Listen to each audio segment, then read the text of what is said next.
Selamat siang, salam sejahtera untuk kita semua. Assalamualaikum warahmatullahi wabarakatuh. Waalaikumsalam. Hadirin dan pemirsa, sahabat Bawaslu semua, dimanapun Anda saat ini berada, semoga kita semua senantiasa sehat dan riang gembira. Dan selamat berjumpa kembali dengan kami dalam program Bawaslu Bicara. Bawaslu Bicara merupakan program Humas Bawaslu Kendal dalam rangka menyampaikan informasi kepada masyarakat. Lewat Bawaslu Bicara, masyarakat akan lebih tahu dunia pengawasan pemilu dan pilkada. Bagaimana kinerja Bawaslu dalam menegakkan keadilan pemilu? Bawaslu akan terus bergiat untuk menjadi lembaga pengawal terpercaya dalam penyelenggaraan pemilu yang demokratis, bermartabat, dan berkualitas. Program Bawaslu Bicara ini disiarkan live streaming melalui akun Facebook Bawaslu Kendal dan juga disiarkan melalui Zoom meeting yang dapat diakses dengan menggunakan ID Passport yang sudah kami bagikan. Jadi dimanapun Anda berada saat ini, pastikan sinyal bagus dan ikuti terus program ini. Pada program Bawaslu Bicara edisi ke-13 ini akan membicarakan mengapa Pilkada 2020 harus diawasi. Episode ini spesial karena kita kedatangan tamu akademisi yaitu Bu Sita Saraya. Beliau merupakan Dekan Fakultas Hukum Universitas Selamat Sri Kendal, salah satu universitas paling bergengsi di Kabupaten Kendal. Tak hanya itu loh sahabat, Bu Sita ini juga merupakan seorang lawyers. Halo, apa kabar Bu Sita? Ya, baik host, suara saya sudah terdengar dengan baik?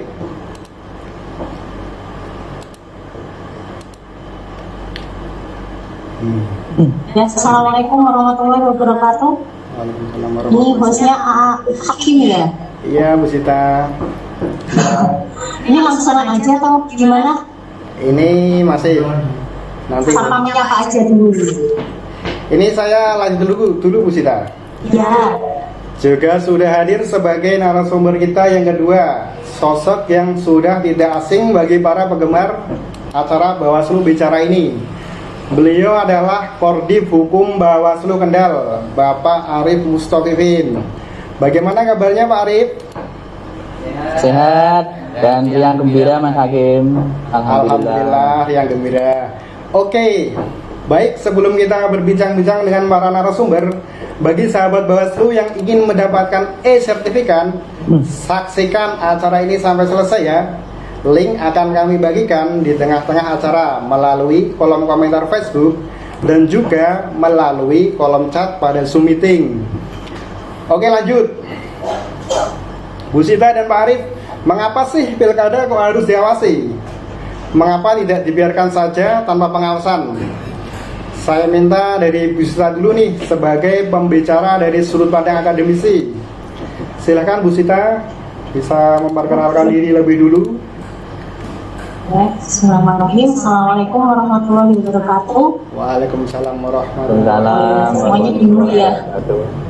Oke, ini tadi webinar temanya kita mengapa sih ya pilkada 2020 harus diawasi. Ya sebenarnya nggak hanya pilkada 2020 aja, cuman beberapa kegiatan yang berkaitan dengan pemilu pun juga sama harus diawasi. Nah, itu tadi gini AA dan ini para pesertanya baru dikit. Ayo monggo teman-temannya ya bisa di share, siapa tahu langsung bergabung nanti di tengah-tengah acara. Pada intinya kalau dari sisi akademisi ya ini kita apalagi masih di era pandemi COVID ya, yang jelas pandemi COVID juga belum kabur dari muka bumi. Ini pada intinya gini, jika tidak diawasi resikonya apa, apalagi di masa pandemi saat ini ya, yang jelas nanti banyak sekali politik uang. Nah ini makanya perlu diawasi. Terus tadi sempat bincang-bincang sama Mas Arief, ini Mas Arief Mustofifin.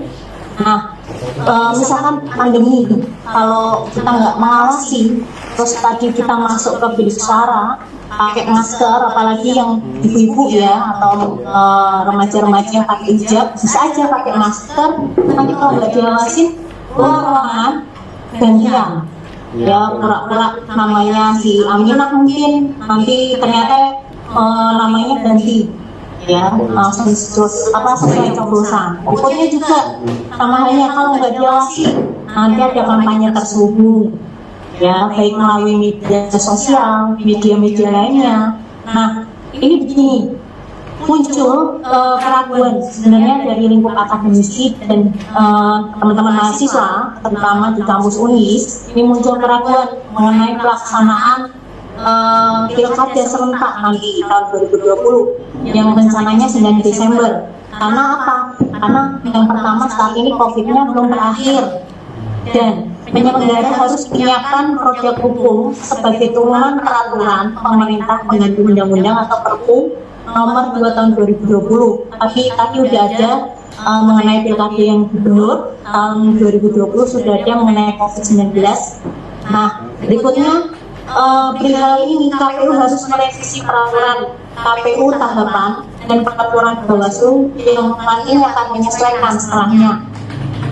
Terus dalam Undang-Undang Nomor 10 Tahun 2015 diatur salah satunya tentang tahapan kampanye atau rapat umum dalam mengumpulkan orang.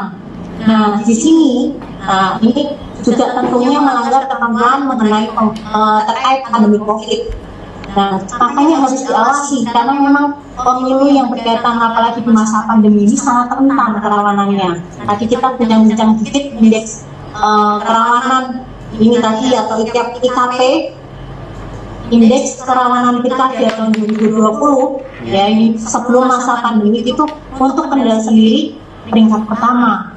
Itu bukan hal yang harus gembira ya, kita prihatin itu sebelum pandemi. Tapi ini untuk pandemi 19 pandemi COVID-19 ini indeks kerawanannya gak turun, alhamdulillah dari tadi kalau nggak salah urutan ke 17. Nah, itu tadi Mas Aap Hakim sekilas mengenai pendapat akademisi dan dari sisi-sisi mahasiswa juga. Kemarin juga sempat kita ngobrol sharing sama mahasiswa. Oke. Baik, Mas. terima kasih Bu Zita. Menurut Bu Zita apa sih permasalahan paling krusial dalam pilkada ini?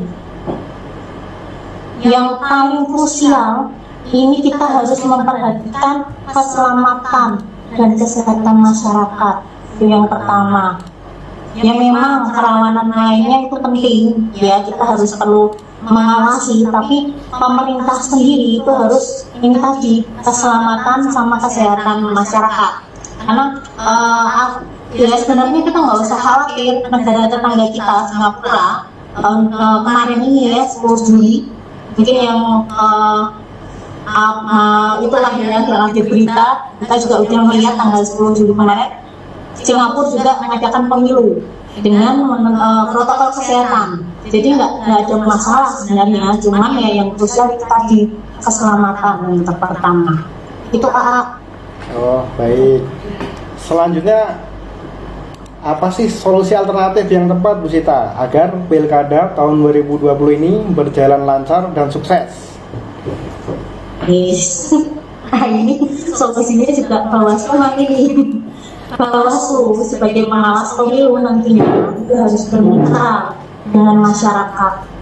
Jadi harus merangkul semua elemen masyarakat. Ya nggak cuma sama parpol aja ya. Tapi Bawaslu kan ini independen nih harusnya, tidak memihak manapun. Nah langkahnya harus ini tadi, Bawaslu bermitra dengan masyarakat dan masyarakat sendiri harus punya yang namanya budaya politik yang demokratis, punya jiwa memikirkan gimana nanti kelangsungan masa depan, terutama yang kaitannya dengan pilkada Kendal. Berarti masa depannya Kendal nanti gimana, kita juga harus perhatiin. Jadi jangan asal ya, harus punya jiwa memiliki. Ini itu sih Mas. Iya. Bermitra, saling bermitra. Oh iya Bu Zita. Bu Zita, saya dan sahabat Bawaslu ingin tahu apa sih pengertian pengawas partisipatif itu dan tujuannya pengawas partisipatif.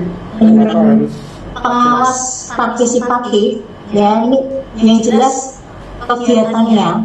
Pengawas partisipatif itu kan lepas dari Bawaslu ya, intinya di luar ya, karena ada beberapa pengawas panwascam yang memang sudah ada ketentuannya dalam undang-undang itu ada. Kalau pengawas partisipatif bisa masyarakat umum atau kelompok masyarakat ya, bisa mahasiswa. Nah di sini ada beberapa mahasiswa UIS, mahasiswa universitas lain juga ada gabung. Tadi saya lihat pada intinya ini tadi, kegiatan pengawas partisipatif adalah untuk memastikan setiap pemilih memberikan suara secara cerdas yang dapat dilakukan. Nah ini pemilih itu sendiri, individu atau berkelompok ya, anggota LSM, lembaga pemantau pemilu, peserta pemilu, lembaga survei dan lain-lain. Jadi ini lebih ke bukan di luar pengawas itu kecamatan atau apa panwascam itu.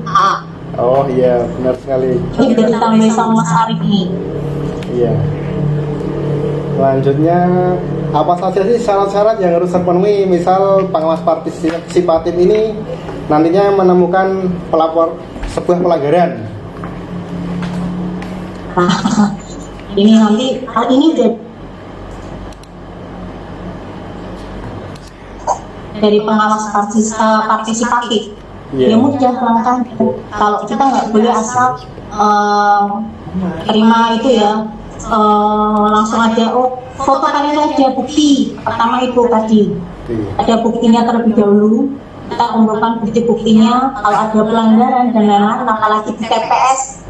Nah ini aja nih kejadian yang mungkin salah satu di Kendal dulu pernah saya sampaikan waktu acara Bawaslu juga, ya ini ada pelanggaran, cuman masyarakat sendiri itu terkesan apatis, nggak mau melaporkan, karena mereka takut diancam, mereka takut dipersekusi, terus apa namanya, jaminan asuransinya ada nggak kalau sebagai pengawas partisipatif. Nah itu yang jadi plus minusnya. Mungkin kalau selama ini belum ada ya untuk pengawas partisipatif, tapi nah ini yang anak-anak muda harusnya yang punya prinsip kuat, kalau boleh takut, apalagi yang disini yang anak hukum ya harus dimanapun hukum itu harus ditegakkan walaupun langitnya runtuh badannya itu. Bukti-buktinya kumpulin, nanti kumpulin ke AA aja kok atau ke Bawaslu yang jelas. Karena Bawaslu kan juga menerima laporan kaitan dengan sengketa pemilu atau pelanggaran-pelanggaran, itu Bawaslu semua ya yang menghandle nanti. Oke, terima kasih Bu Sita atas pemaparannya. Selanjutnya mengingatkan kembali bagi sahabat Bawaslu yang sudah bergabung dan ingin bertanya, silahkan dapat menuliskan pertanyaan pada kolom chat Zoom atau melalui kolom komentar di Facebook. Oke, kita lanjut lagi.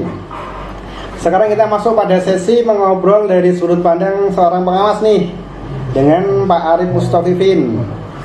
Sebelum membahas hal yang lebih mendalam, mari kita tanya-tanya dulu dengan Pak Arief. Pak Arief sudah bisa mendengar suara saya?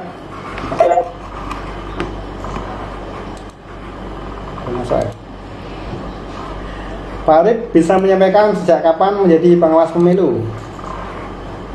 Oke, terima kasih Mas Hakim ya, atau Mas Hakim. Assalamualaikum warahmatullahi wabarakatuh. Selamat siang, salam sejahtera untuk kita semuanya. Salam, Om Swastiastu, Namo Buddhaya.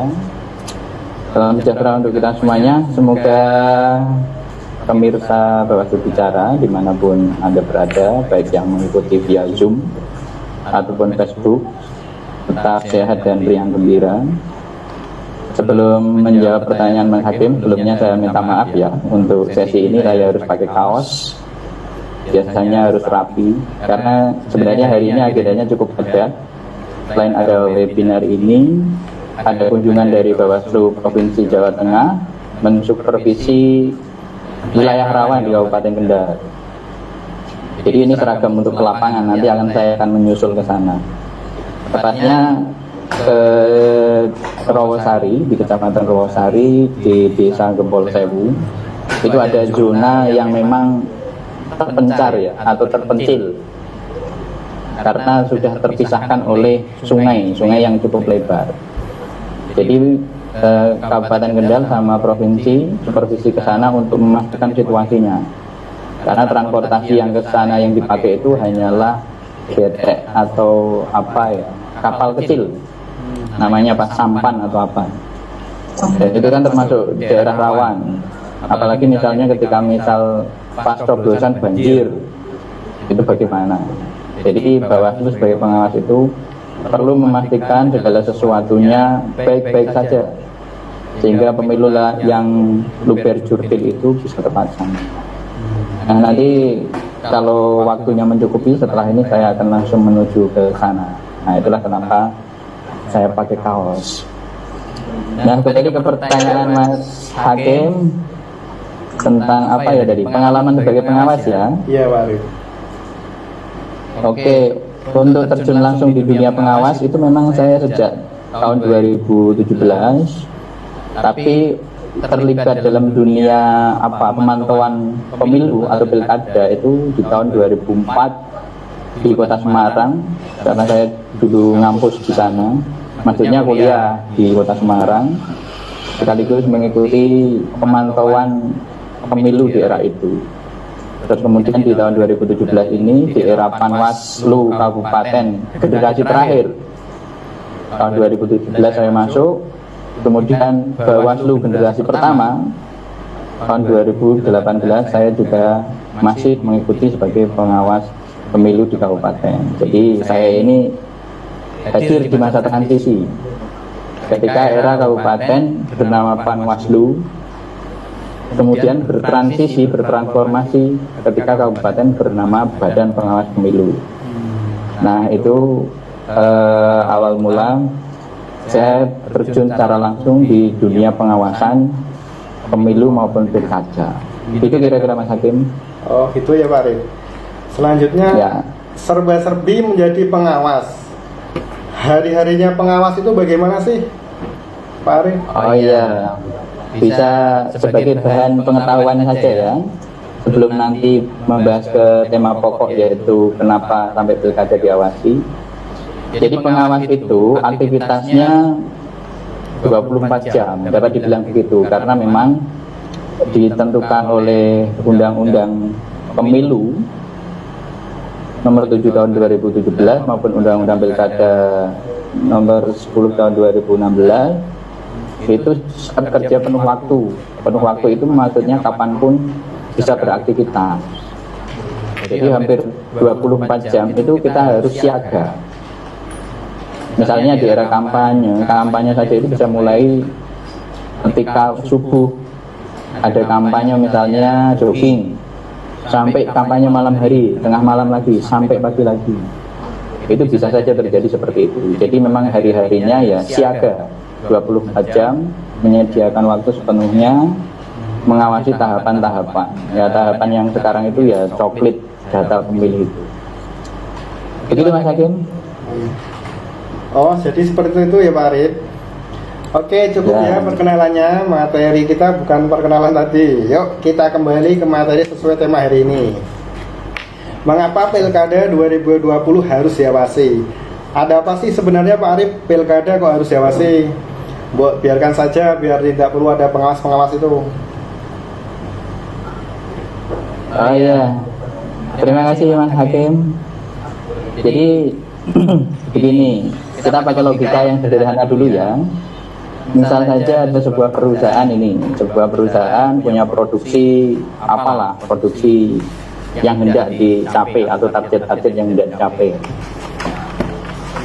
Tentunya kan karyawan yang bekerja di bawah pengawasan pengawas itu akan berbeda pekerjaannya dengan karyawan yang dibiarkan saja. Karena tidak dibiarkan saja, tidak ada aturan, tidak ada target, ya kerjaannya ya sesuka-sukanya, masuk ya oke, enggak ya oke, dikerjakan ya oke, enggak dikerjakan ya oke semuanya karena tidak ada pengawasan. Itu berbeda sekali dengan perusahaan ketika diawasi. Nah itu kan logika sederhananya begitu. Sekarang kalau kita misalnya pakai logika sosiopolitik ya, logika sosiopolitik bahwa pemilu itu adalah hajatan demokrasi yang dilaksanakan dengan cara-cara politik, karena ada partai politik. Makanya di situ tentu ada strategi untuk menang dan sebagainya, mencapai tujuan dan sebagainya, yang tentu saja bisa dilakukan dengan cara menabrak aturan. Yang resikonya juga cukup besar, misalnya terjadi benturan sosial, konflik dan seterusnya dan seterusnya. Itu dari kacamata sosiopolitik kurang lebihnya begitu. Nah, tetapi kalau dari kacamata regulasi, itu di dalam Undang-Undang 10 2016 tentang pemilihan kepala daerah ya, gubernur, bupati, wali kota, itu memang di pasal 22A di angka 1 itu memang disebutkan bahwa pengawasan penyelenggaraan pemilihan itu tanggung jawab daripada Bawaslu RI, kemudian Bawaslu Provinsi, terus Panmas Kabupaten Kota. Nah, di Undang-Undang 10 memang masih disebut kata Panmas ya, tetapi ini sudah ada judicial review di MK yang disebut Panwas di Undang-Undang 10 itu dimaknai sebagai Panwaslu atau Bawaslu. Kalau di tingkat kabupaten itu menjadi Bawaslu, kalau di tingkat kecamatan menjadi Panwaslu. Makanya segala sesuatu yang ada di Undang-Undang 10 yang nomenklaturnya dulunya adalah Panwaslu menjadi Bawaslu di tingkat kabupaten. Nah, itu dari kacamata regulasi seperti itu Mas Hakim. Juga ada juga di pasal 23 di undang-undang yang sama, itu pengawasan tahapan penyelenggaraan pemilihan dilaksanakan oleh Bawaslu Provinsi, Panwas Kabupaten, Panwas Kecamatan, kemudian PPL, PPL ini ya pengawas di tingkat desa, kemudian pengawas TPS. Nah, kalau nomenklatur itu disesuaikan dengan konteks yang sekarang, maka ya Bawaslu provinsi, Bawaslu kabupaten, Panwaslu kecamatan, kemudian Panwaslu kelurahan atau desa, terus kemudian adalah pengawas TPS. Nah, jadi secara yuridis ya pengawasan pilkada konstitusi kita. Jadi amanat undang-undang yang harus dilakukan kalau kita lihatnya dari kacamata yuridis ya. Nah, maka dari itu mau tidak mau ya ini wajib dilakukan pengawasan ini untuk mencapai pilkada yang luber jurdil itu tadi. Di samping misalnya alasan-alasan yang lain tentang potensi pelanggaran dan seterusnya itu banyak sekali alasannya. Itu kira-kira Mas Hakim. Oke, baik Pak Arif. Oke, selanjutnya yang diawasi Bawaslu itu sebenarnya siapa sih? Karena sebagian orang berpendapat Bawaslu itu hanya kelihatan saat mengawasi kampanye saja. Bagaimana pendapat Anda Pak Arif? Oke, terima kasih Mas Hakim. Jadi objek pengawasan Bawaslu dan jajarannya itu luas sekali Mas, sangat luas sekali. Jadi tidak hanya partai politik atau tidak hanya kampanye saja atau tidak hanya KPU, tetapi objek pengawasan itu bisa dimulai dari presiden, wakil presiden, menteri dan seterusnya di jajaran pusat. Itu adalah objek daripada pengawasan Bawaslu. Terus kemudian itu di tingkat pusat ya, ada DPR RI juga di tingkat pusat, DPD dan seterusnya, pejabat-pejabat BUMN dan seterusnya sampai dirjen dan lain sebagainya, sampai Mahkamah Agung, hakim Mahkamah Agung, hakim MA dan seterusnya, pejabat struktural di tingkat pusat itu adalah objek daripada pengawasan Bawaslu. Kalau objek tadi datang ke Kabupaten Kendal, maka ya akan diawasi oleh Bawaslu Kabupaten Kendal. Jadi di pemilu kemarin itu ya Bawaslu Kendal itu mengawasi presiden yang kebetulan memang ada kunjungan kerja di Weleri ya, peresmian tol itu di mana ya, di jembatan tol Weleri. Jadi presiden itu diawasi oleh Bawaslu. Terus kemudian selain itu ada lagi TNI Polri.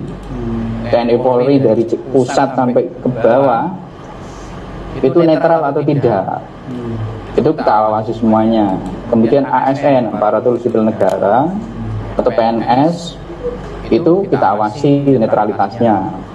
Jadi banyak hal sekali. Caranya itu juga tentu penyelenggara yang lain yaitu KPU, Komisi Pemilihan Umum, itu kita awasi dalam pelaksanaan tahapan-tahapan yang dilakukan pihak mereka dan jajarannya. Itu kita awasi semuanya, tidak hanya pelaksanaan tahapan, juga persoalan integritasnya di dalam penyelenggaraan pilkada. Nah, tidak cukup itu Mas Hakim, masih banyak lagi ya yang kita awasi. Juga sebenarnya kita itu mengawasi setiap orang, karena di dalam undang-undang kita itu banyak pasal yang menyebutkan bahwa setiap orang melakukan pelanggaran ini maka sanksinya apa. Nah, karena ada klausul setiap orang, maka sebenarnya yang diawasi oleh Bawaslu itu adalah setiap orang. Jadi objeknya itu menjadi sangat luas seperti itu. Kalau tadi kan objek-objek yang sifatnya terkelompok ya, TNI Polri, kemudian ASN, kemudian misalnya siapa lagi, partai politik, peserta, kemudian KPU, itu kan yang terplot-plot, terkelompok-kelompok. Tapi objek secara keseluruhannya adalah menjadi setiap orang. Karena setiap orang itu bisa melakukan pelanggaran yang terkait dengan undang-undang pilkada. Nah, itu Mas Hakim. Oh, jadi gitu ya Pak Arif. Terus Ya. saat ini tentang tahapan yang sedang diawasi Bawaslu itu apa saja? Dan setelah ini ada pengawasan apa lagi Pak Arif? Oh ya, jadi yang diawasi terkait tahapan itu adalah semua tahapan Mas. Jadi semua tahapan yang dibuat oleh KPU itu diawasi oleh Bawaslu. Untuk saat ini yang baru saja selesai itu adalah tahap rekrutmen PPDP. Jadi petugas coklit untuk pemutahiran data pemilih yang door to door ke rumah. Itu dalam rekrutmennya kita awasi. Ada tidak petugas-petugas itu yang tidak netral. Kita cek melalui data SIPOL, Sistem Informasi Politik ya. Data SIPOL itu adalah isinya anggota-anggota partai politik. Nah, kami menemukan banyak di situ, di mana dalam rekrutmen itu banyak calon petugas yang tertera sebagai anggota, tertera di SIPOL maksudnya. Tetapi tertera di SIPOL itu banyak alasannya. Kadang-kadang bukan karena yang bersangkutan itu memang ingin ada di sana. Kadang-kadang hanya dicatat saja namanya. Makanya di situ kita perlu lebih jeli. Juga ada yang kemarin menjadi caleg 2019, dia tidak jadi DPR, kemudian nyalon menjadi petugas PPDP. Nah itu kita temukan, akhirnya kita rekomendasi untuk tidak diterima karena memang dia tidak netral.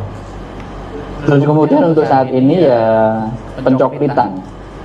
Kita mengawasi tahap pencoklitan untuk data pemilih. Ini tahapannya panjang sekali hingga nanti pada jelang hari H pemilihan. Jadi warga-warga di sini, apakah yang sudah punya hak pilih itu terdaftar? Kemudian misalnya yang sudah meninggal dunia itu masih terdaftar sebagai pemilih atau tidak, kita pastikan. Kalau sudah meninggal masih terdata ya kita rekomendasikan untuk tidak dimasukkan. Kemudian ke depan lagi masih ada tahapan lagi, yaitu selain DPT nanti ada penyerahan dukungan calon. Jadi kan ada tahap pencalonan. Nanti calon itu mendaftarkan diri ke KPU. Tahap itu kita juga melakukan pengawasan. Kemudian ada verifikasi berkas juga kan. Lalu kemudian ada tahap lagi penetapan pasangan calon. Kita juga mengawasi penetapannya. Ditetapkan saja itu kita diawasi. Kemudian pelaksanaan kampanye itu kira-kira September sampai Desember. September akhir sampai Desember awal itu tahapan kampanye. Nah, kita mengawasi hal itu. Lantas kemudian ada tahapan lagi pemungutan suara, penghitungan suara sampai pada penetapan calon terpilih. Juga nanti ada sengketa PHP. Kalau ada sengketa PHP ya, perselisihan hasil pemilihan. Nah, itu langkah ke depan yang akan kita awasi. Itu masih panjang karena coblosannya itu di bulan Desember, sedangkan tahapannya itu lama sekali. Sekarang itu sudah masuk tahapan menuju ke arah sana. Itu Mas Hakim. Oke, baik, kita coba lihat dulu di kolom komentar apakah sudah ada yang bertanya. Di kolom komentar coba saya cek dulu.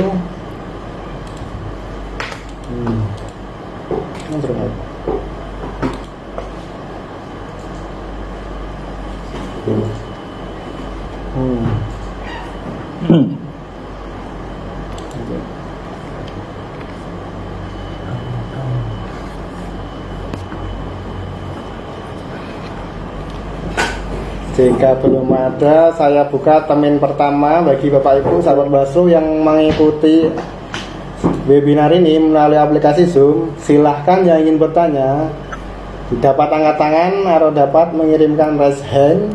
Saya akan memilih penanya tercepat. Oke.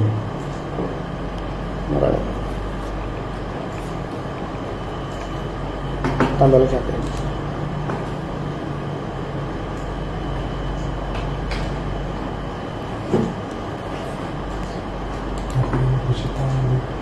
Iya.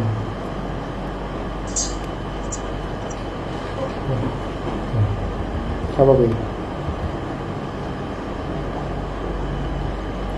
Arif Kalimu. Ya, sudah ada yang mau bertanya dari Pak Arif Kaliwungu. Siap, monggo silahkan Pak Arif. Mau menanyakan kepada siapa? Kepada Bu Sita atau langsung kepada Bapak Arif nih? Halo Pak Arif Afifuddin. Nggih, monggo. Wis anu to.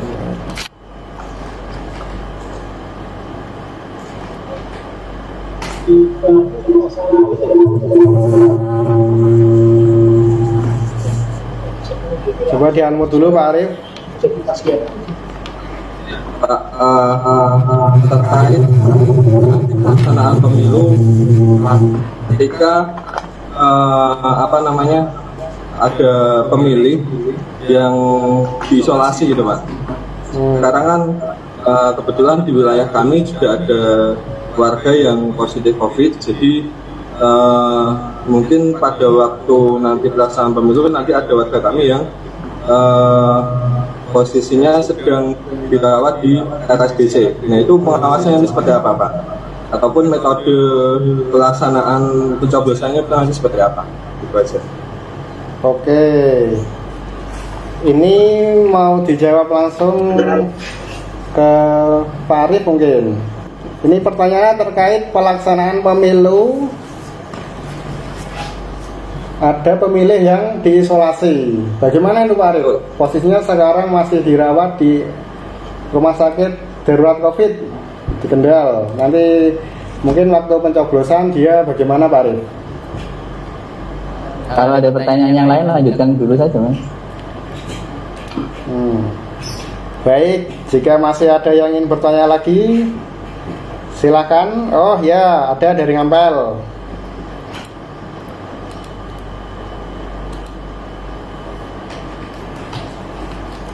Pak siapa sih? Pak Moson Ngampel. Silakan Pak Moson. Ya.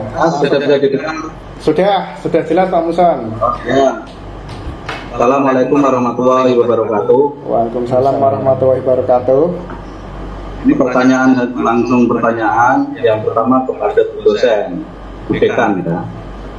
Itu kaitan dengan tadi disampaikan bahwasanya untuk penegakan hukum itu harus ditegakkan walau seakan langit akan runtuh. Itu saya sangat setuju sekali.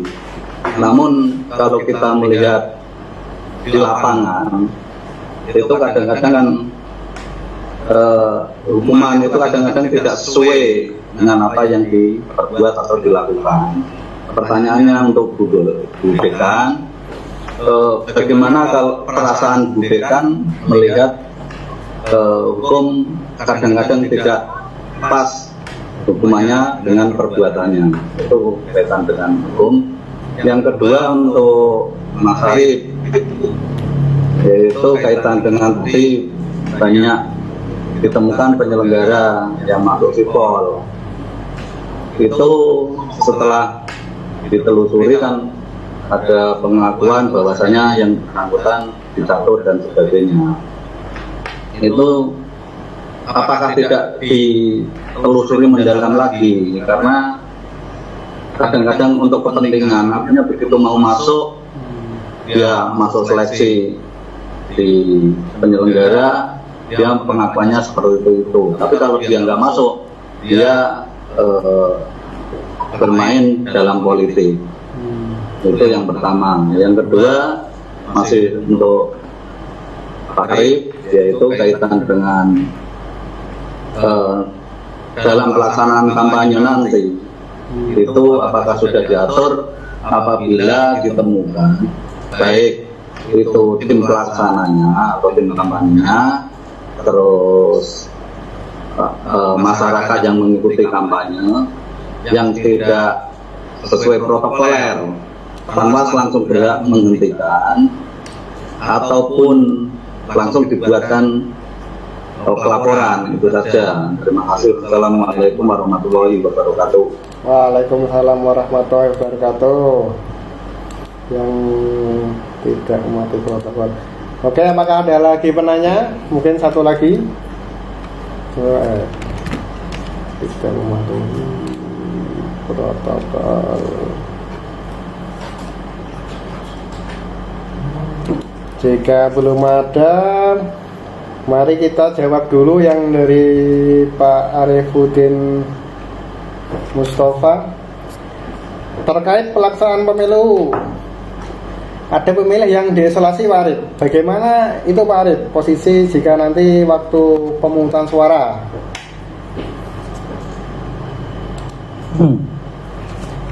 Oke, terima kasih Mas Hakim. Jadi banyak pertanyaan ya dari Mas Arif, tadi juga dari Pak Muston.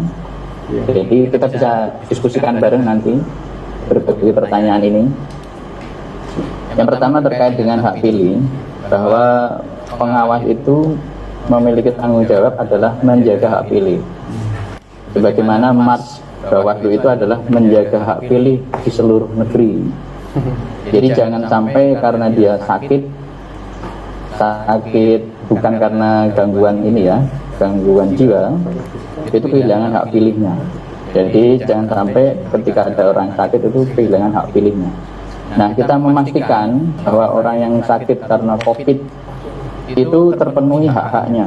Dengan cara apa? Dengan cara melihat tata aturan pemilihan yang dikeluarkan oleh KPU bagaimana. Ada tidak? Kalau memang di situ tidak ada tata cara pemilihan yang aman untuk penggunaan hak pilih untuk penderita COVID ini, kita perlu merekomendasikan itu harus diatur secara lebih khusus tentang itu. Jangan sampai ini tercabut. Kita memastikan saja tidak boleh hak pilih itu tercabut. Nah, juga selain memastikan data pemilih ini haknya tidak tercabut, juga memastikan bahwa tata cara pemilihannya memenuhi standar protokol kesehatan. Caranya bagaimana biar nanti itu tentu urusan penyelenggara teknis itu, tata caranya bagaimana itu penyelenggara teknis. Jadi kita tidak terlalu jauh memikirkan hal itu. Cukup kita mengawasi dan memastikan bahwa dia sebagai yang punya hak pilih itu tidak tercabut haknya. Secara teknisnya bagaimana silahkan dipikirkan itu. Tidak membahayakan jiwa, juga tidak terkait dengan apa ya tadi? Terkait dengan hukuman yang tidak sesuai itu, biar Mbak Sita saja nanti ini. Mbak Sita ini selain dosen akademisi juga praktisi ini, biasa mengurusi kasus. Jadi tuntutannya apa, kemudian yang diputus beda dengan tuntutan, itu kan biasa Mbak Sita menghadapi ini. Terus kemudian saya beralih ke Pak Muson lagi terkait dengan Sipol ya. Jadi memang data penduduk yang masuk Sipol itu dalam situasi yang harus dipastikan Pak Muson. Jadi memang perlu ditelusuri ketika dia masuk ke Sipol itu apakah sejak awalnya memang dia menghendaki. Bisa saja sejak awalnya menghendaki. Atau yang kedua, sejak awal dia tidak pernah menghendaki dan tidak tahu menahu tentang hal itu. Maka ya memang dari pengawas perlu memastikan itu secara lebih detailnya. Dia tidak menghendaki tapi ternyata selama acara kampanye dia ikut terus misalnya, atau bahkan menjadi tim sukses, atau malah bagi-bagi money politik misalnya pada era pemilu yang kemarin. Nah, berarti alasan dia masuk Sipol itu karena tidak dikehendaki, ini kan bisa dikomparasi atau dianulir melalui situasi ini. Ternyata sejak awal dia tidak netral. Tapi kita tidak boleh menutup mata tentang adanya orang-orang yang masuk Sipol itu karena memang dia tidak mengetahui. Tidak boleh menutup mata seperti itu. Dan memang sampai saat ini mekanisme yang disediakan oleh jajaran penyelenggara teknis itu adalah hanya membuat surat pernyataan saja. Surat pernyataan tentang keadaan dirinya di dalam Sipol itu apa. Memang mekanisme yang ada hanya sampai di situ Pak Muson. Jadi kalau dia sudah menyatakan misalnya membantah ataupun memang tidak terlibat di dalam di Sipol itu atau tidak atas kehendak sendiri, itu dianggap cukup. Terus kemudian terkait dengan kampanye. Nah, terkait dengan kampanye mungkin nanti akan ada aturan khusus yang membahas tentang kampanye. Jadi kampanye itu masih di bulan-bulan depan, September sampai Desember ya. Itu kita tunggu saja aturan khususnya tentang kampanye ini. Karena akan banyak pertanyaan ketika di dalam kampanye itu. Jadi pilkada di era COVID ini, pekerjaan pengawas itu bertambah. Kalau dulu hanya mengawasi tahapan, sekarang bertambah mengawasi protokol kesehatan. Jadi pekerjaannya bertambah dan risikonya juga bertambah pula, yaitu mengawasi protokol kesehatan. Bagaimana ketika penyelenggara tidak mematuhi protokol kesehatan? Bagaimana manakala pemilih tidak mematuhi protokol kesehatan? Misal masuk TPS tapi tidak mau pakai masker misalnya, apakah dia disuruh pulang ataukah dianggap tidak boleh memilih dan artinya hak pilihnya hilang dan seterusnya? Ini memang kita harus menunggu aturan yang lebih teknis tentang ini, Pak Muson, tentang protokol kesehatan itu.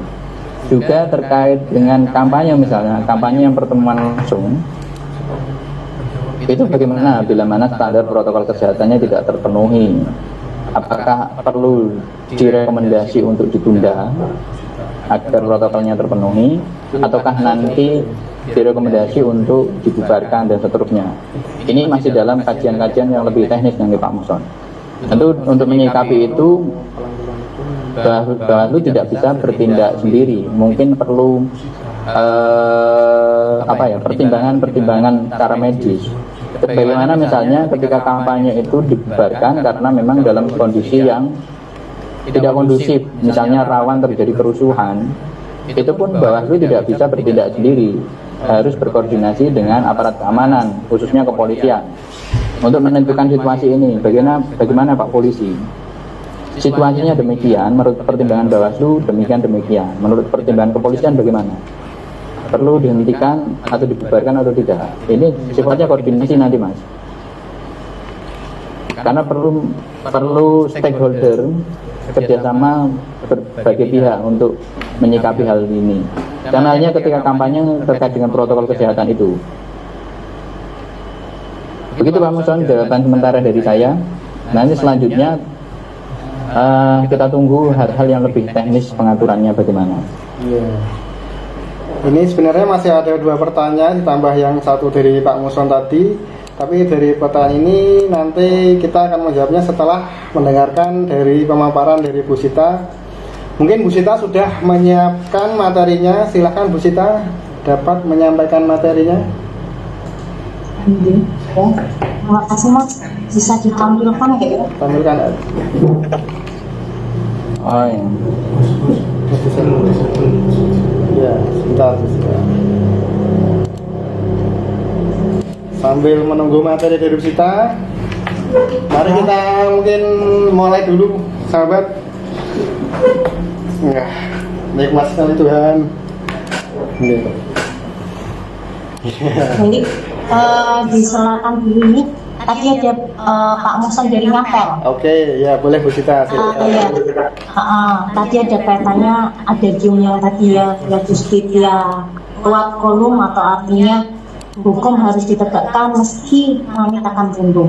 Nah, misal itu hukum tidak bisa ditegakkan bagaimana? Nah ini yang jadi pertanyaan, gimana sih kalau hukum nggak bisa ditegakkan? Yang jelas satu, hukum di negara kita nanti juga akan kacau balau Pak. Nah, terus kepercayaan akan masyarakat terhadap hukum juga akan kurang. Jadi hukum negara kita seakan tajamnya ke bawah, tumbuhnya ke atas. Jadi masyarakat yang di kalangan bawah, ya ini kalau kita di luar pembicaraan mengenai pilkada atau pemilu, hukum secara umum, ya tajamnya ke bawah, tumbuhnya ke atas. Hanya orang-orang yang punya kewenangan, yang punya uang saja yang bisa memiliki keadilan. Terus bagaimana nasib yang masyarakat kecil?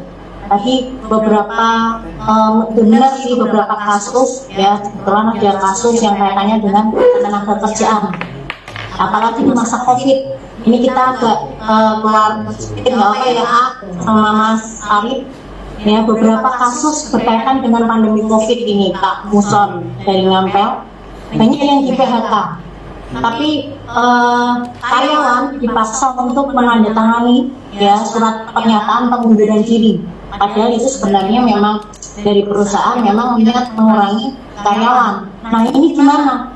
Ya kita udah Kesnaker juga dan lain-lain intinya, tapi tetap tidak bisa ditegakkan. Ya pada akhirnya kalau memang itu masuk ke pengadilan bisa kita ajukan banding. Ya keluar putusan, ya kita bisa kasasi juga. Itu kalau secara prosedur. Nah mungkin nanti bisa main-main ke Fakultas Hukum Unis Kendal, kita juga bisa sharing-sharing. Terus kita kembali lagi kalau kaitannya dengan tindak pidana pemilu itu sendiri. Kalau nggak bisa ditegakkan gimana? Yang jelas memang kalau secara pribadi kita melihat seperti itu miris, apalagi kita tahu hukum, kita lihat ya, karena saya pernah ngalamin itu teman ya, harusnya dia punya suara yang memenuhi dan memang harusnya terpilih sebagai kepala desa, ternyata nggak bisa karena itu tadi masyarakatnya yang memang tidak ingin mengekspos atau melaporkan pelanggaran yang terjadi saat di TPS. Nah ini kita kembali lagi banyak sekali nih pengawas atau saksi ya, kalau semisal memenuhi hal seperti itu ya harus dicatat, ada bukti dan lain-lain, kita laporkan saja supaya apa? Segera ditindak. Jadi nggak kelamaan, terus nanti alasan hukumnya nggak bisa ditegakkan di Indonesia nih. Nah ini hukum akan hancur kalau nggak ditegakkan. Makanya kita mulai dari diri sendiri. Misal ada pelanggaran apa yang kita lihat, kita harus meluruskan. Misalkan ada kekeliruan atau hal-hal yang memang nggak sesuai, dia harus berani meluruskan. Itu pada prinsipnya Pak Muson. Hakim, mungkin lainnya. Oke, Bu Sita, jawabannya sangat luar biasa sekali. Ini Bu Sita materinya sudah bisa kami tampilkan. Monggo Bu Sita bisa menyampaikan materinya. Bukan yang ini nih, A. Oh, yang satu lagi. Satu lagi, AA. Gantian ya, sisinya ya. Oke, untuk informasi kepada sahabat Bawaslu Pilkada akan dilaksanakan tanggal 9 Desember tahun 2020. Ayo sahabat Bawaslu terlibat menjadi pengawas partisipatif. Jangan takut untuk melapor apabila menemukan pelanggaran di sekitar Anda. Mungkin sahabat ini masih ada yang takut terintimidasi apabila melapor. Bagaimana tanggapan Bu Sita dan Pak Arief tentang intimidasi terhadap saksi? Apakah pernah ada kejadian yang diketahui Bu Sita mungkin Apa? tentang pelapor yang terintimidasi? Pelapor yang terintimidasi banyak sekali ini, A.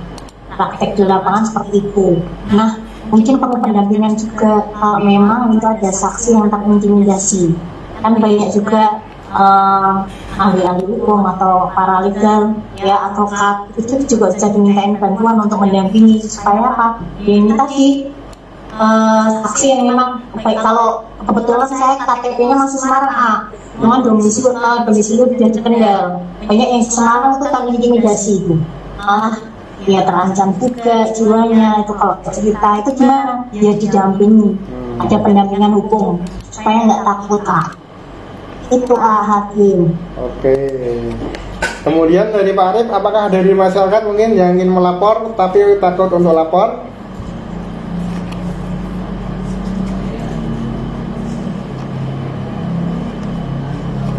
Pak Arief, suaranya Pak Arief masih belum terdengar.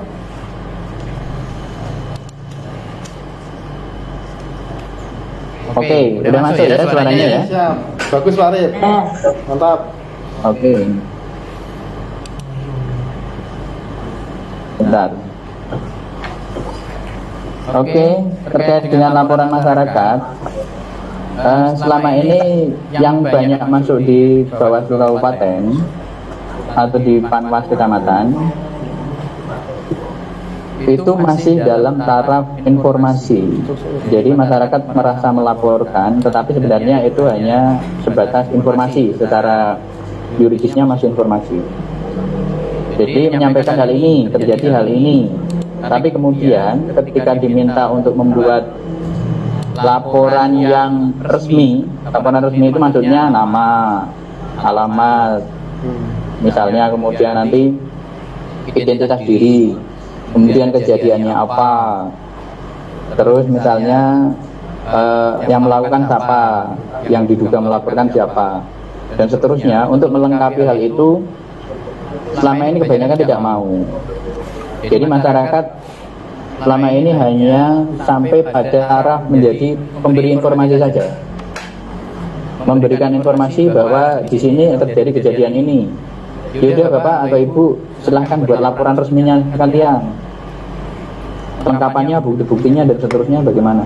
Ini sangat rendah sekali. Ternyata kesadaran berhukum kita di dalam melaporkan persoalan pilkada atau pemilu itu sangat rendah. Jadi hanya sebatas sebagai informasi.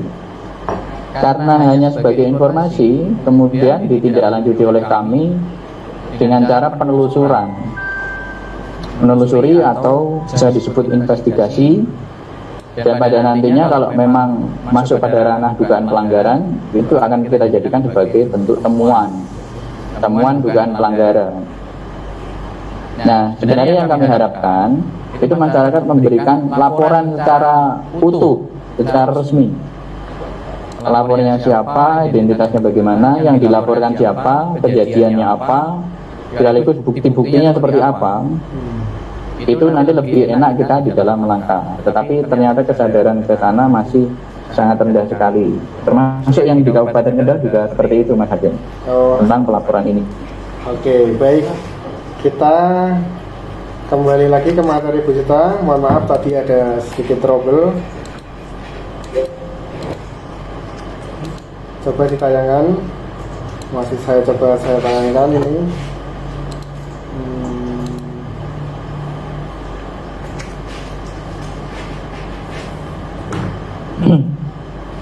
Oke, sudah Bu Sita. Materinya sudah bisa kami tampilkan sekarang. Monggo Bu Sita jika ingin menyampaikan paparannya.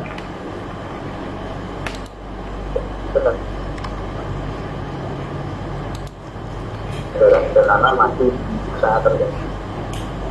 Halo Bu Sita. Ya. Oke. Ya, makasih AA. Ya, siap.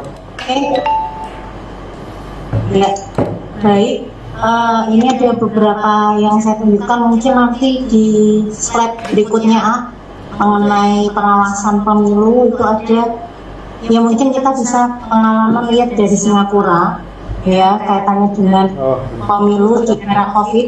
Nah, ini mungkin ada pemilu di Singapura itu 10 Juli tahun 2020 baru aja, berarti di sana ya kita masyarakat nggak perlu khawatir sebenarnya. Ya, kerentanan dan lain-lain memang ada. Justru di masa pandemi ini sangat tinggi, rawan sekali terjadi pelanggaran atau kerawanan-kerawanan yang memang pilkada nanti ya.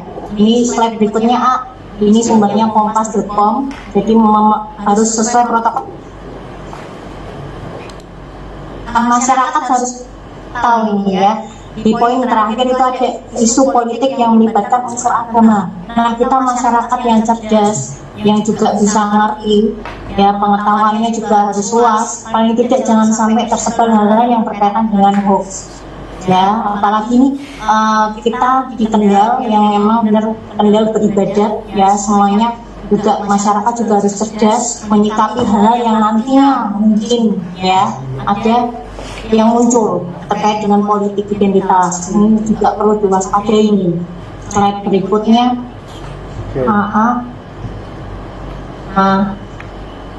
Ini tadi juga udah sekilas sudah ada.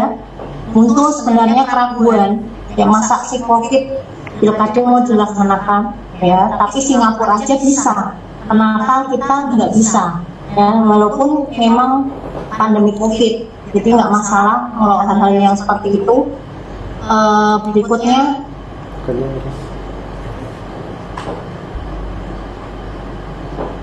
Ini sebenarnya ada foto-foto ya, mungkin nanti dari satu-satu bisa dicek ya, suhu tubuh dan lain-lain itu benar tadi sama Mas Arif ya. Bawaslu juga nanti rangkap juga untuk protokol kesehatan, jadi kerjanya double juga nanti ya. Kita juga harus sebagai masyarakat juga harus turut mendukung Bawaslu, di mana masyarakat sendiri juga bisa menjadi mitra Bawaslu. Next. Lanjut bawahnya. Selanjutnya itu kalau di Singapura kita bisa lihat gambarnya itu berdiri, jadi nggak ada kesannya kalau mungkin diganti di Indonesia bisa duduk ya. Nah ini sejarah pengawasan tadi juga udah dijelaskan, ada beberapa hal ya. Ini next up sejarah pengawasan. Nah ini mungkin nanti bisa dibagikan juga materinya, bisa ya. Ada kaitannya dengan pengawasan pemilu di Indonesia, sebenarnya munculnya era tahun 1980-an. Nah ini Undang-Undang Nomor 7 Tahun 2017 mengenai Bawaslu yang sebagian lembaga yang diberi mandat untuk melakukan pencegahan dan penindakan pelanggaran pemilu dan sengketa proses pemilu. Jadi kalau ada hal-hal yang memang berkaitan dengan sengketa pemilu, pelanggaran, nah itu bisa diajukan ke Bawaslu. Selanjutnya ini tadi indeks kerawanan pilkada, tapi ini ternyata belum up to date karena memang ini masa pandemi. Kendal urutan 17 tingkat Jawa Tengah. Kalau belum ini tahun kemarin ya, bulan Maret ini Kendal urutan pertama. Maksudnya mampukah Bawaslu menjalankan tugasnya sendiri? Slide selanjutnya. Di sini Bawaslu perlu mitra dalam menjalankan tugasnya dan aktivitasnya. Jadi keterlibatan masyarakat itu tidak hanya pada tataran sebagai yang hadir ke TPS, tapi masyarakat juga harus melakukan pengawasan. Ya, masyarakat tidak hanya melakukan sebagai kontrol saja menggunakan hak pilihnya, tapi juga harus mengawasi dan ikut serta ya, mengawasi terjadi nggak sih potensi kecurangan, dan itu mengawasi prosesnya, menindaklanjuti dugaan pelanggaran pemilu dan lain-lain.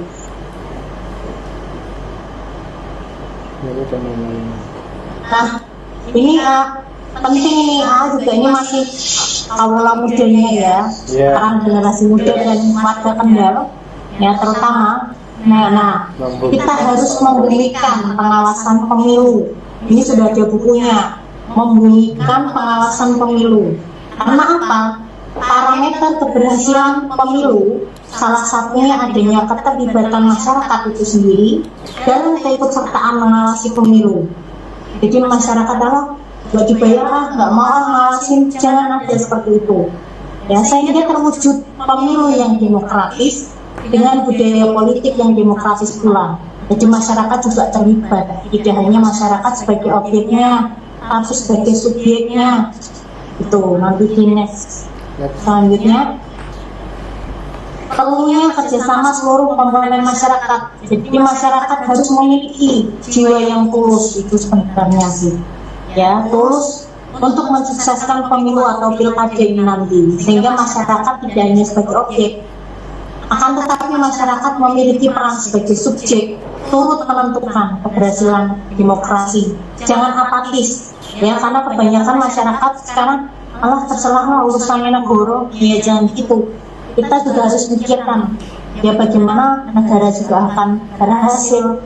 Ya pimpinan kita harus memilih pemimpin yang benar-benar memperhatikan masyarakatnya juga. Seperti itu. Next A. Ini ada bentuk kegiatan pengawasan partisipatif. Nah ini tadi kegiatan pengawas partisipatif, ini tadi mengawasi, memastikan pemilih memberikan suara secara cerdas, ya, yang dapat dilakukan pemilih, ya, atas diri sendiri maupun kelompok. Nah ini next untuk kegiatan pengawasan.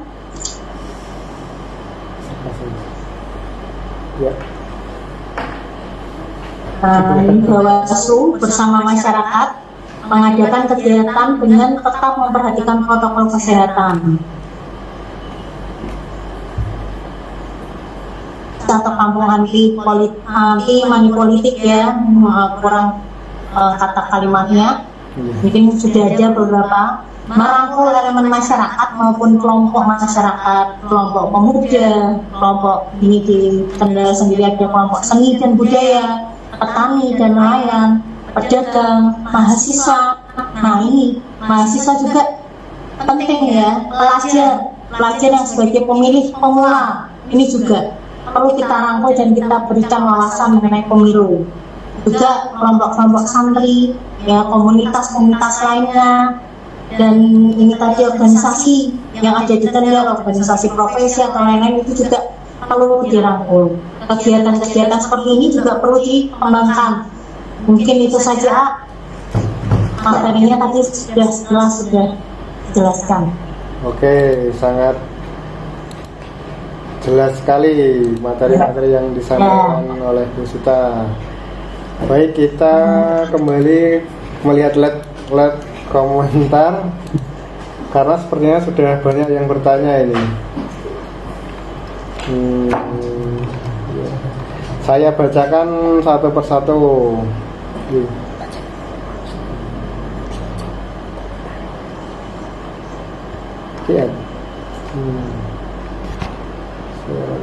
Satu persatu. Yang mana ya?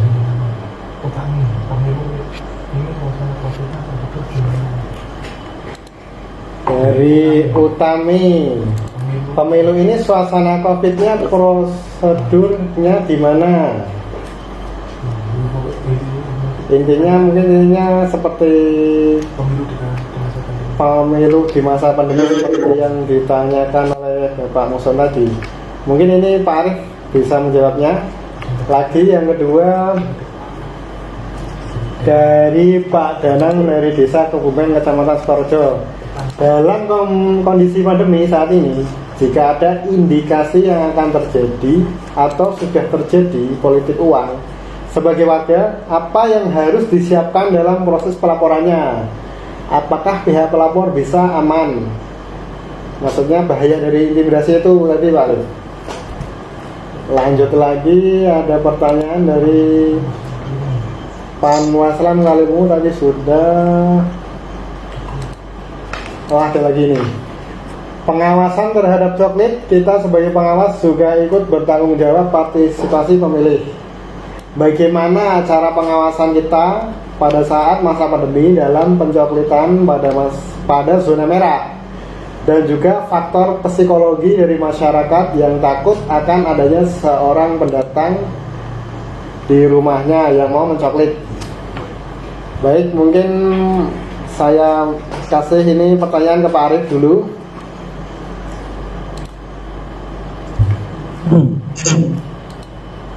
Oke, terima kasih Mas Hakim. Ada dua hal tadi ya. Yang pertama terkait dengan laporan dugaan pelanggaran, khususnya yaitu money politik. Perlu saya sampaikan bahwa untuk pilkada, money politik itu yang memberi ataupun menerima itu kena sanksi semua Mas, bisa dijerat sanksi semua. Nah itu berbeda dengan pemilu. Kalau pemilu yang kena hanya yang memberi saja, tapi kalau untuk pilkada dua-duanya kena. Dan masa rendahnya itu hukumannya adalah 2 tahun. Kalau di pemilu tidak ada batasan terendahnya berapa, jadi berbeda. Kembali ke yang tadi terkait dengan laporan dugaan pelanggaran adanya money politik, yang perlu disiapkan warga yang pertama itu adalah mental. Tanpa mental dan nyali itu tidak akan ada laporan, karena biasanya yang dilaporkan adalah misal tetangganya sendiri ternyata, atau justru kawannya sendiri, atau malah lebih dekat lagi yaitu saudaranya, pelakunya maksudnya ya. Jadi faktor mental itu adalah faktor yang paling utama. Selain juga faktor normatif yang harus dipenuhi yaitu pelapornya, identitas pelapor. Kemudian juga yang dilaporkan itu siapa, oknumnya, oknum pelakunya itu siapa. Kemudian yang perlu disiapkan lagi adalah saksi-saksinya. Kemudian bukti-buktinya, misalnya adalah foto. foto ketika memberikan, ada amplop misalnya, ada uangnya diberikan, ada fotonya atau videonya. Dan videonya itu jangan dari kepala belakang ya Mas. Nanti ini siapa, wajah siapa yang dilaporkan itu tidak jelas nanti.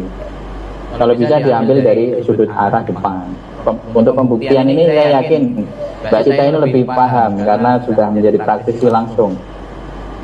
Ada videonya, ada buktinya. Yang diberikan itu dalam berupa apa? Apakah uang ataukah barang? Karena yang disebut money politik itu tidak melulu bersifat money atau uang. Tidak hanya itu. Bahkan di undang-undang pemilihan tidak ada istilah money politik itu. Cuman hanya barang siapa memberikan materi, kemudian menjanjikan, misalnya dalam berupa jasa pun, itu termasuk kategori money politik. Misalnya sukseskan, meminta untuk mensukseskan ini, nanti saya janjikan dikasih apa, misalnya mobil atau motor misalnya, atau dikasih apa. Itu menjanjikan seperti itu masuk dalam kategori money politik. Nah, siapkanlah bukti-bukti itu. Jadi foto pelakunya, kemudian foto bukti-buktinya. Nah, itu nanti bisa menjadi kuat ketika di dalam penuntutan atau pembuktian nanti. Nah, itu adalah hal-hal teknis terkait dengan apa-apa yang perlu disiapkan di dalam melaporkan. Nah, nanti kalau sudah melaporkan ke Bawaslu, tapi ada hal-hal yang masih kurang dan perlu dilengkapi kembali, kami masih berikan waktu untuk melengkapinya. Jadi tidak harus laporan itu lengkap pada hari itu juga ketika dilaporkan, tidak. Dilaporkan, nanti kita koreksi, mana yang masih kurang, sudah dilengkapi. Tapi yang paling penting ya nyali itu tadi, bekal utamanya. Kemudian tentang coklit di zona merah. Jadi ada perbedaan yang agak signifikan di dalam pengawasan di era COVID ini. Kalau dulu pengawas itu ada istilah pengawasan melekat atau waskat. Jadi mengawasi petugas teknik itu kemana dia. Misalnya coklit pendataan pemilih. Ketika ke rumah warga untuk menentukan bahwa warga ini ada atau tidak misalnya, dan seterusnya, itu ada istilah pengawasan melekat. Jadi beriringan. Tapi untuk konteks sekarang, waskat itu menjadi ini ya, dihindari.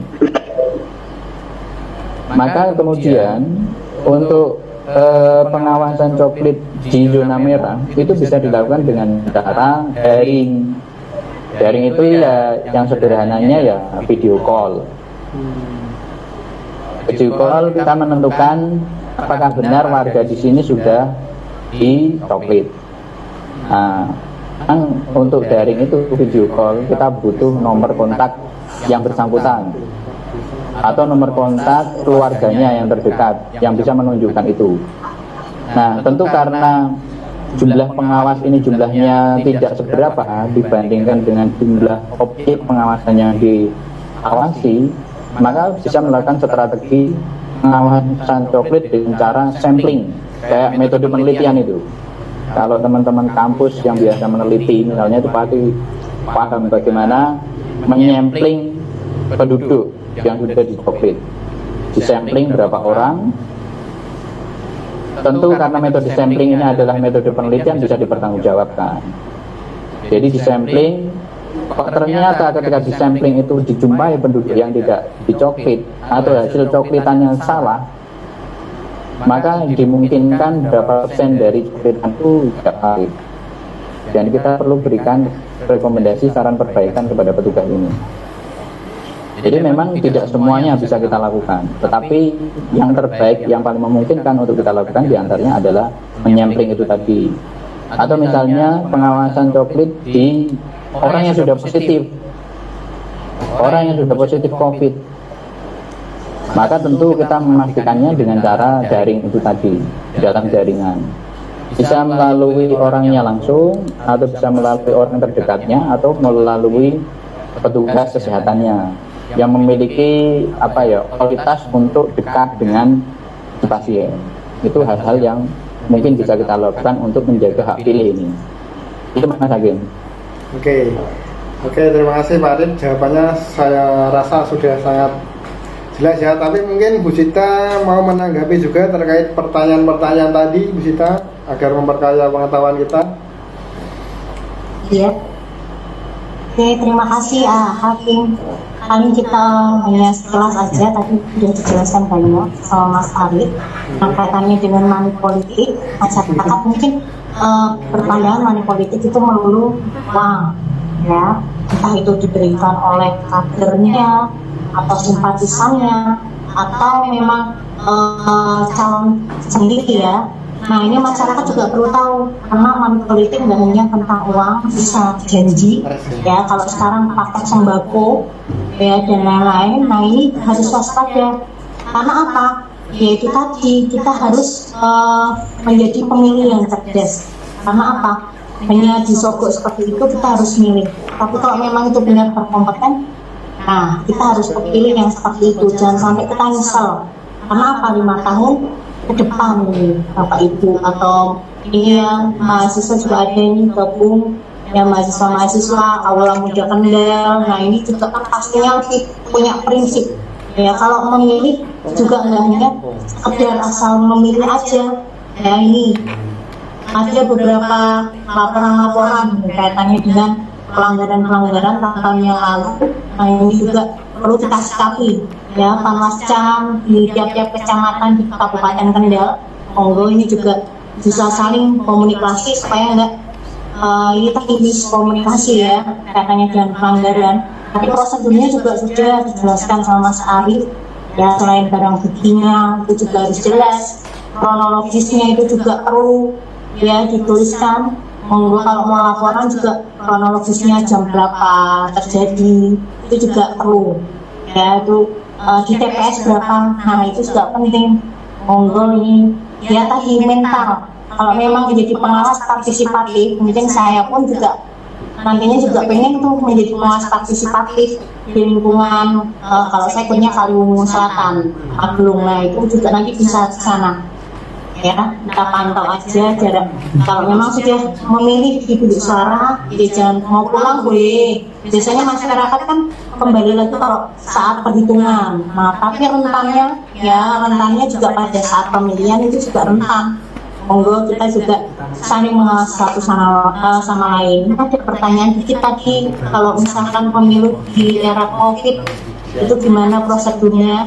Mungkin nanti mendekati hari H, dari Bawaslu juga akan share ya prosedurnya bagaimana, karena pelaksananya juga masih 9 Desember. Siapa tahu nanti besok minggu depan COVID-nya udah hilang ya. Amin.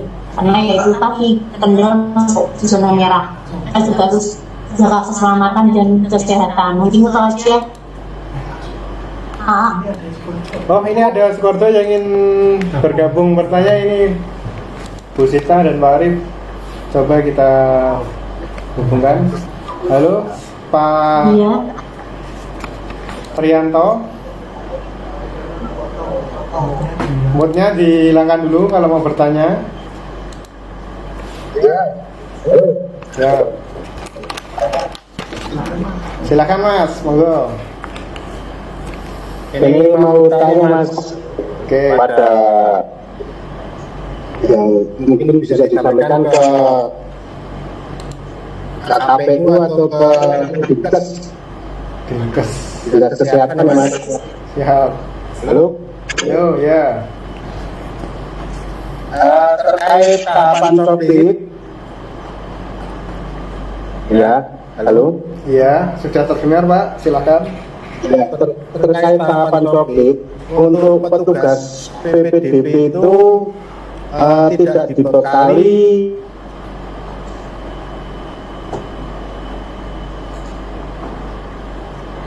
dari surat hasil tes rapid test. Ada yang menanyakan untuk surat rapid testnya itu dari PPDB kok tidak ada, kan kemarin dilaksanakan rapid test sebelumnya menjadi petugas PPDB. Mohon untuk rapid test, surat rapid test itu seharusnya ada yang keluar dari Dinkes, yang disampaikan dari Dinkes ke KPU atau mungkin ke PPK, ke petugas PPDB, Mas. Dari Dinkes. Halo? Iya, lanjut. Ya, mungkin itu saja, Mas, karena ditakutkan untuk PPDB itu kan membawa virus atau nanti ke warga masyarakat menjadi klaster-klaster baru, karena untuk PPDB kan ditakutkan membawa virus ke warga masyarakat itu, Mas. Oh iya Pak, siapa? Mungkin ini Pak Ya, Mas. Mungkin ini sebagai sudut pandang seorang pengawas dulu nih, Pak Arif bisa menanggapi. Ya, terima kasih. Terima kasih Pak Trianto. Ya, bisa diulang Mas Hakim pertanyaannya? Ini ada petugas PPDB itu tidak dibekali surat hasil rapid test. Padahal sebelumnya sudah di rapid test karena sudah ada surat pemberitahuan dari Dinkes yang disampaikan itu seperti itu Pak Arif. Oke, terima kasih Mas Hakim. Masuk ya suaranya. Masuk, siap. Jadi memang dalam melaksanakan tugas PPDB itu pertama memang harus pakai APD. APD itu kan untuk melindungi ya, untuk melindungi. Dan jika memang pengawas menemukan hal itu, petugas PPDB dalam Coklit tidak pakai APD, ya kita berikan saran perbaikan supaya dipakai lah, supaya dipakai alat pelindung diri itu. Ya masker sama face shield dan lain-lain itu, sarung tangan juga, hand sanitizer juga itu ada.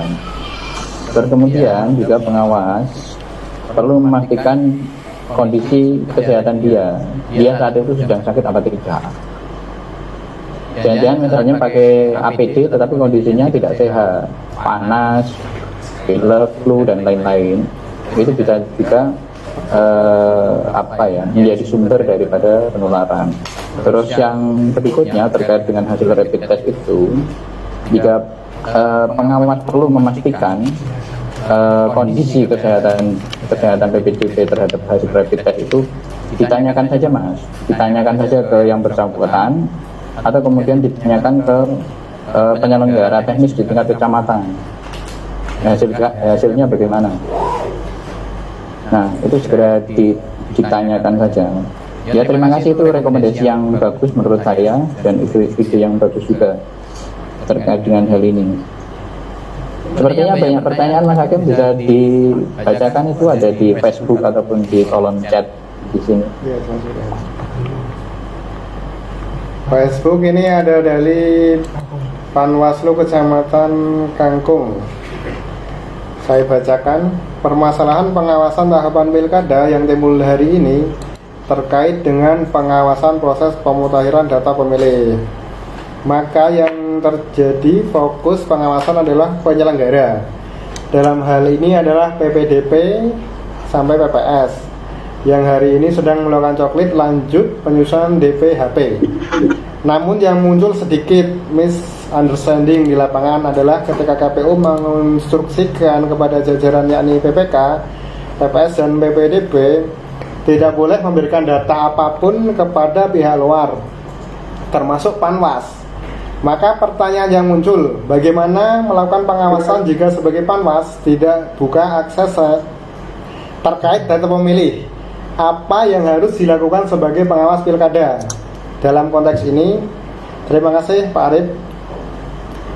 Ini pertanyaan ditujukan kepada Pak Arif.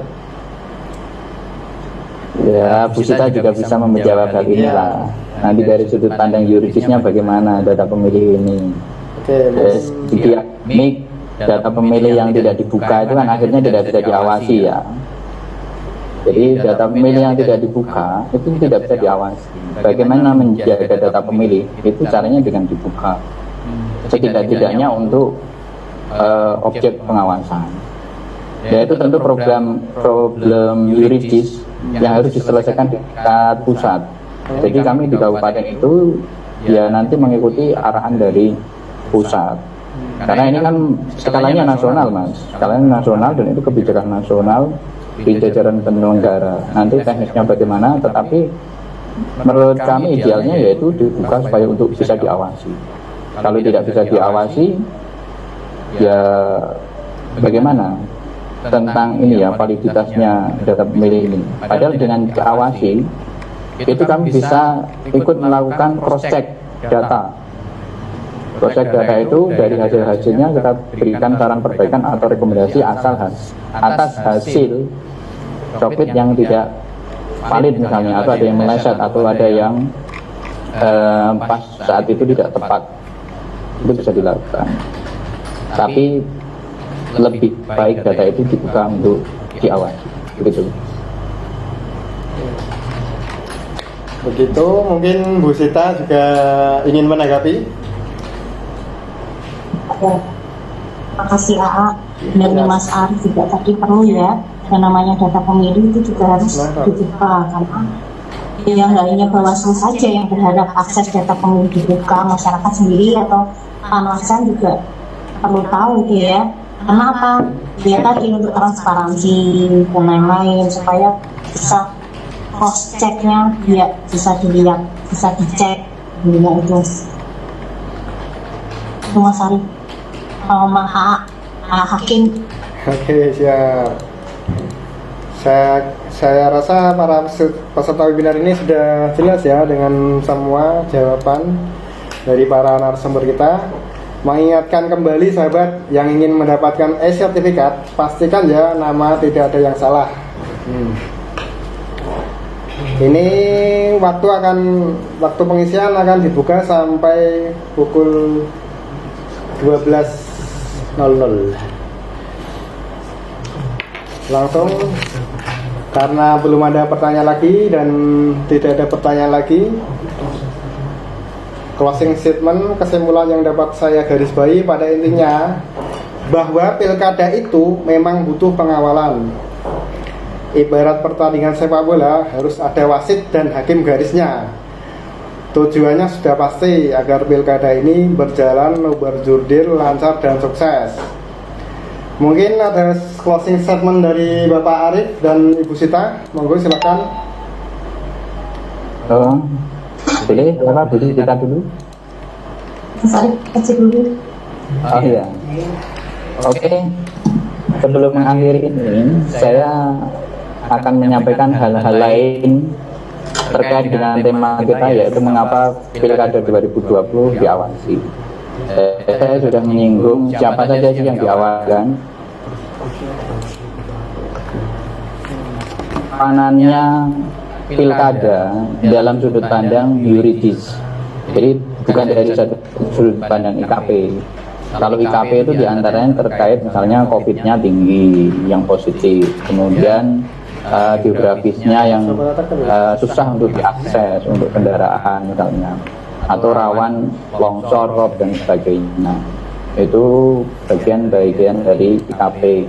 Atau konflik politik misalnya persaingan dan seterusnya, itu bagian daripada indeks kerawanan dari sudut pandang IKP. Nah, saya ingin menyampaikan mengapa Pilkada 2020 diawasi.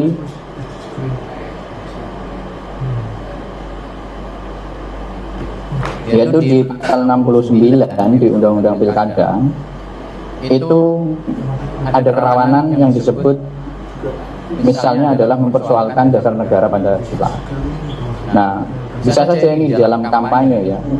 Di dalam kampanye ada pihak-pihak yang berkampanye dengan cara mempersoalkan dasar negara Pancasila dan Undang-Undang Dasar 45 misalnya, mau diganti dan seterusnya sebagai bagian dari objek kampanye. Nah, itu kita awasi dan itu adalah pelanggaran, larangan. Ada lagi yaitu menghina seseorang, suku, ras, golongan, calon misalnya karena rivalitasnya sedang kenceng. Kemudian isu-isu politik yang dipakai juga sampai mengarah ke sana, isu sara, itu juga bagian yang kita awasi, dan itu rentan juga pada era sekarang ini. Jangan sampai istilah-istilah di pemilu itu antara apa dan apa itu dipakai lagi misalnya di dalam pilkada ini.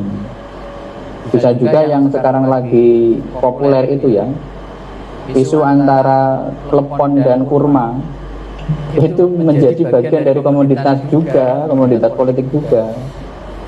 Jadi ada klepon dan kurma di dalam tahapan pilkada misalnya, itu kemudian dipakai sebagai komoditas politik yang mengarah kepada hal-hal yang terkait dengan isu SARA. Ini juga kerawanan-kerawanan yang bisa saja timbul di dalam pilkada, dan itu mengapa diawasi.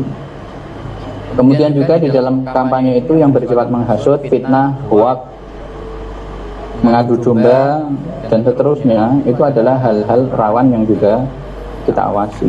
Bayangkan saja misalnya tidak ada pengawasan seperti ini, tidak ada ketentuan larangannya, dan tidak ada ketentuan sanksinya, maka ya bebas saja, apapun mungkin bisa dilakukan. Jadi demokrasi itu baik, tetapi atas nama demokrasi orang bisa berbuat sekehendaknya. Maka disitulah pentingnya aturan dan pengawasan. Ya, kemudian juga di dalam suksesi calon-calon itu juga tidak boleh menggunakan kekerasan, kemudian ancaman, atau menganjurkan perbuatan-perbuatan yang mengarah pada suatu kekerasan, mengganggu keamanan, ketentraman dan ketertiban dan seterusnya, dan itu ada ancaman sanksi pidananya semua ada. Kemudian merusak, menghilangkan alat peraga kampanye. Jadi kompetisi itu harus fair play. Jadi tidak boleh misalnya ada pemasangan alat peraga kampanye ini, biar yang lain tidak terkenal, alat peraganya dihilangkan semua. Nah itu pelanggaran, Mas. Dan itu masuknya kan pelanggaran pidana. Terus kemudian juga pelarangan menggunakan fasilitas pemerintah, tempat ibadah dan lain-lain, yang juga itu rentan dipakai sebagai bagian sarana politik di dalam suksesi pilkada. Bisa saja kan agamawan yang misalnya sering memberikan ceramah atau pidato di tempat-tempat ibadah atau di rumah ibadah, itu kemudian dipeseni untuk menyampaikan calon tertentu misalnya. Itu nanti masuknya kampanye di rumah ibadah. Padahal rumah ibadah di Kabupaten Kendal itu banyak sekali. Kami mendata secara pribadi pada masa pemilu 2019 itu ada 4.455 rumah ibadah di Kabupaten Kendal. Itu data terkini yang dihimpun oleh jajaran pengawas kami. Itu dari masjid, musola, kelenteng, vihara, gereja, bahkan sampai rumah ibadah milik penganut aliran kepercayaan. Jadi di Kendal itu banyak aliran kepercayaan juga dan punya rumah ibadah juga. Nah itu bisa saja yang jumlahnya 4.455 rumah ibadah yang ada di sini kemudian dimanfaatkan untuk kepentingan itu. Makanya disitulah kerentanannya atau kerawanannya pilkada dan mengapa perlu diawasi. Terus ada lagi juga, misalnya melakukan aktivitas kampanye yang notabene itu tidak pada jadwalnya. Jadi bukan jadwalnya kampanye malah kampanye. Itu misalnya dilakukan, maka itu juga masuk pada ranah pelanggaran-pelanggaran. Jadi mengapa pilkada 2020 diawasi? Ya supaya tercapai pilkada yang luber dan jurdil. Nah, kita kembali ke sana. Jadi untuk menuju luber dan jurdil, maka ada aturannya, dan tidak cukup menggunakan aturan saja, tetapi juga perlu diawasi. Begitu kira-kira Mas Hakim. Terima kasih. Oke, terima kasih Pak Rip. Mungkin dari Bu Sita ingin menyampaikan closing statementnya. Terima kasih. Closingnya mungkin karena saya juga suka puisi, ya. Closingnya puisi aja mungkin ya. Baik, ini kemarin saya bikin semoga untuk menyemangati untuk pengawasan pemilu ke depan atau pilkada 2020. Pergi pandemi dari bumi pertiwi ini, biarkan negeri kami bisa melangsungkan pesta demokrasi. Jangan ada korban lagi, jangan kau sakiti kami. Ya Allah, Tuhan semesta alam, mohon untuk hilangkan pandemi COVID-19 dari negeriku, dari bumi pertiwiku. Ya Allah, sudah banyak korban yang terenggut jiwanya. Dokter, perawat, relawan yang menjadi garda terdepan sudah mulai tumbang. Banyak rakyat yang meninggal, menderita, di PHK dari perusahaan. Dan mohon Tuhan, ya Rob, lindungi kami, segera hilangkan pandemi ini. Negeri kami akan melangsungkan pesta demokrasi. Seluruh rakyat hendak memberikan dukungan untuk seorang pemimpin yang terpilih untuk kami. Tuhan, ya Rahman, ya Rahim, selamatkan kami. Jangan ada korban yang berjatuhan lagi karena pandemi. Tuhan, mohon sukseskan pemilihan kepala daerah 2020 serentak. Wujudkan pesta demokrasi yang bersih, transparan, jujur dan berkeadilan, luber dan jurdil. Rakyat selamat, Magelung Kalimantan Selatan. Itu aja. Bawaslu semangat. Baik, sebelum kami tutup, terima kasih kepada para peserta yang sudah bergabung sampai akhir acara. Ini ada dari Ibu Nurbaiti dari Bawaslu Kota Tegal juga nih. Terima kasih juga kepada mahasiswa-mahasiswa yang sudah bergabung. Terima kasih kepada para alumni SKPP Daring Bawaslu yang sudah bergabung. Terima kasih kepada Bapak Ibu Panwasam juga yang sudah bergabung sejak awal sampai akhir acara. Demikianlah program Bawaslu Bicara edisi kali ini.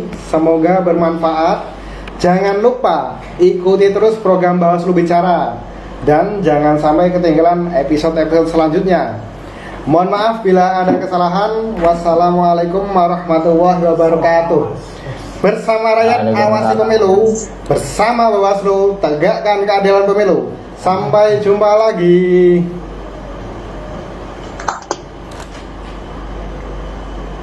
Kita tidak urut dulu ini, Mas.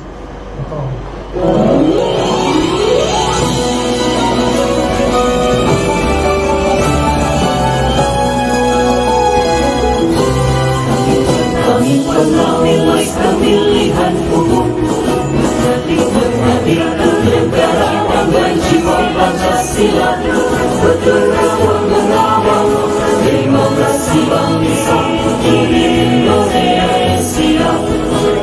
Berdasar undang-undang kami pun berdiri, mewujudkan harapan reformasi. Harus menekan katakan kebenaran, ayo awasi. Berdiri mandiri, berintegritas tinggi, menjaga hak pilih di seluruh negeri. Bersama rakyat, awasi pemilu, demokrasi maju.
Ya kan foto-foto ya.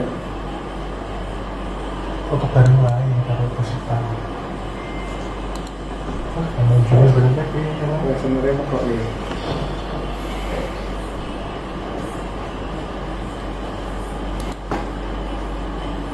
berubah.